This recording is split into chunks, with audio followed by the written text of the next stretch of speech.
Assalamualaikum warahmatullahi wabarakatuh. Wahai sahabatku, semoga sahabatku dalam kondisi sehat walafiat di bawah lindungan dari Allah Subhanahu wa Ta'ala. Sahabatku, ada orang bertanya kepada saya karena dia ingin mengkonsumsi cacing.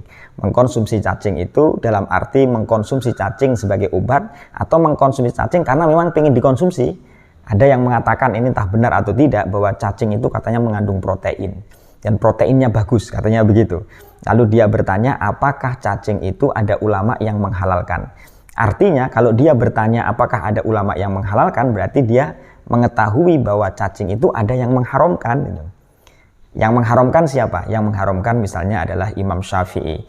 Kenapa demikian? Karena cacing ini termasuk al-hasyarat, binatang kecil berupa serangga yang ada di bumi seperti kumbang, kalajengking, semut, dan lain sebagainya, termasuk tikus, kadal, atau cicak. Dan itu adalah hukumnya haram. Kalau ditanya apa argumentasinya, alasannya apa kok cacing itu haram, serangga itu haram? Jawabannya adalah karena dia menjijikkan, al-khobais. Jadi sesuatu yang menjijikkan, kotor, dan lain sebagainya, maka dia diharamkan untuk dikonsumsi. Lalu kalau dalam mazhab Syafi'i, apakah untuk obat juga diharamkan? Berobat itu boleh menggunakan sesuatu yang diharamkan dalam mazhab Syafi'i. Kalau misalnya dia dalam kondisi darurat atau dalam kondisi hajat.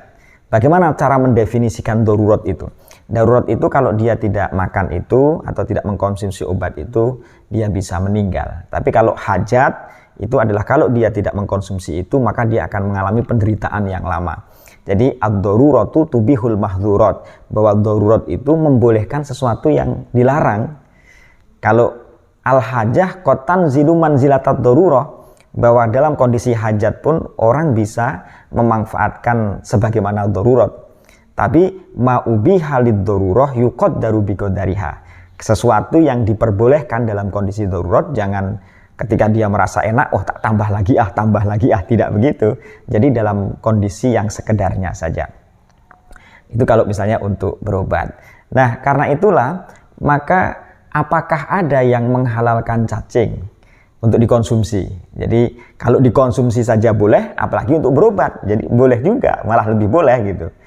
Maka siapakah ulama yang membolehkan untuk makan cacing itu? Misalnya yang membolehkan adalah Imam Malik, Ibnu Abi Layla, dan Al-Auza'i. Kalau tadi yang mengharamkan tadi Imam Syafi'i dan juga Ibnu Hazm. Ibnu Hazm bahkan mengharamkan siput darat, cicak, kemudian kumbang, semut, dan lain sebagainya. Yang ini, yang cacing ini, yang menghalalkan siapa? Yang menghalalkan diantaranya adalah Imam Malik, kemudian Ibnu Abi Layla, kemudian Imam Al-Auza'i. Itu mengatakan tidak jadi masalah.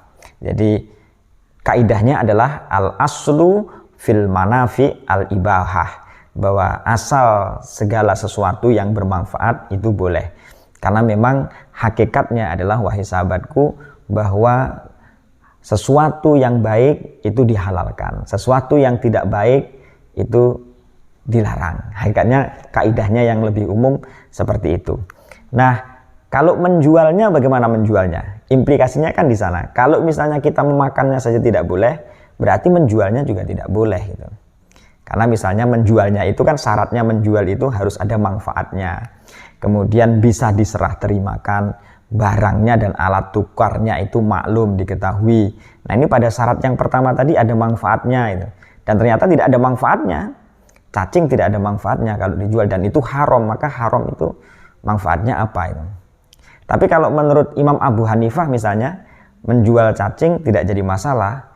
Bahkan menjual barang najis pun selama dia ada manfaatnya diperbolehkan, kecuali menjual sesuatu yang memang diharamkan. Misalnya menjual khamar, menjual daging babi, bangkai, darah, itu menjualnya tidak boleh gitu.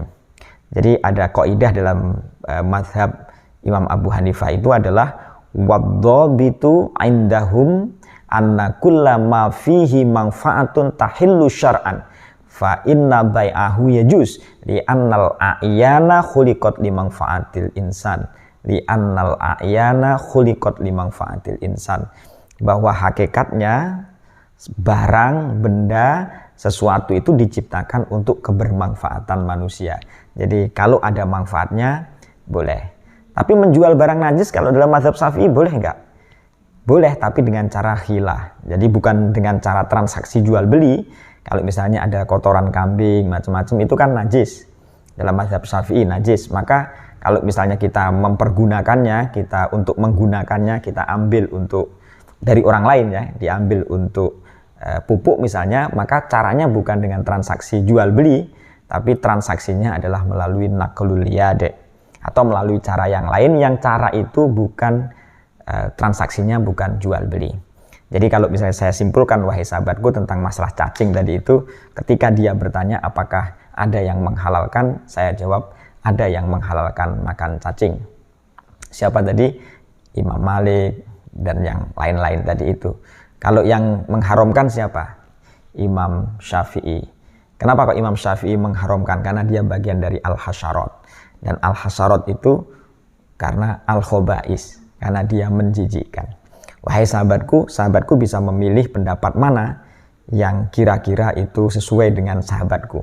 Kalau misalnya menurut sahabatku itu adalah menjijikkan, dan itu sahabatku, karena ada sebagian di antara kita itu ketika makan cacing misalnya karena tidak biasa lalu mutah misalnya, maka jangan dimakan karena itu bisa jadi haram. Ikuti pendapat Imam Syafi'i itu. Tapi bagi sahabatku yang dalam kondisi terpaksa karena untuk berobat dan lain sebagainya, maka silahkanlah. Makanya ada kaidah al-khuruj minal khilaf mustahabun, bahwa keluar dari perbedaan pendapat itu disunahkan. Tadi itu yang saya membicarakan dalam mazhab Syafi'i. Kalau misalnya ada orang yang terpaksa, karena menurut mazhab Syafi'i tidak boleh berobat, tidak boleh mengkonsumsi cacing. Kalau untuk berobat boleh karena dalam kondisi darurat atau dalam kondisi hajat. Ma'ubi halid darurah yuqaddaru biqadariha tadi itu. Siapa yang mengatakan bahwa ini darurat, ini hajat dan lain sebagainya? Darurat itu kan karena tidak ada obat lain kecuali cacing ini. Maka siapa yang berhak mengatakan itu? Yang mengatakan adalah dokter yang adil, dokter yang terpercaya. Kalau dokter yang adil, yang terpercaya mengatakan ini obatnya harus cacing ini, maka dia berobat dengan cacing. Tapi boleh juga dia mengambil pendapat yang memperbolehkan dari itu. Jadi sahabatku untuk ya udahlah kita pakai hukum yang agak gampang saja itu, menggunakan pendapat dari Imam Malik seperti pertanyaan orang yang bertanya kepada saya tadi itu. Adakah yang menghalalkan? Lalu saya jawab ada. Semoga ini bisa menjadi pertimbangan bagi kita karena hukum agama itu, hukum fikih itu sebenarnya adalah mudah. Walaupun hukum fikih itu mudah, tapi tidak boleh talak ubil hukmi. Tidak boleh. Talak ubil hukmi itu mempermainkan hukum, tidak boleh. Karena itulah berpindah-pindah mazhab itu juga tidak boleh kalau misalnya niatnya adalah talfik gitu. Atau niatnya untuk litasahul, untuk mempermudah gitu. Supaya kita mempermudah hukum. Kita bisa tapi mencari yang mudah-mudah, itu juga tidak boleh juga. Demikian, semoga bermanfaat. Assalamualaikum warahmatullahi wabarakatuh.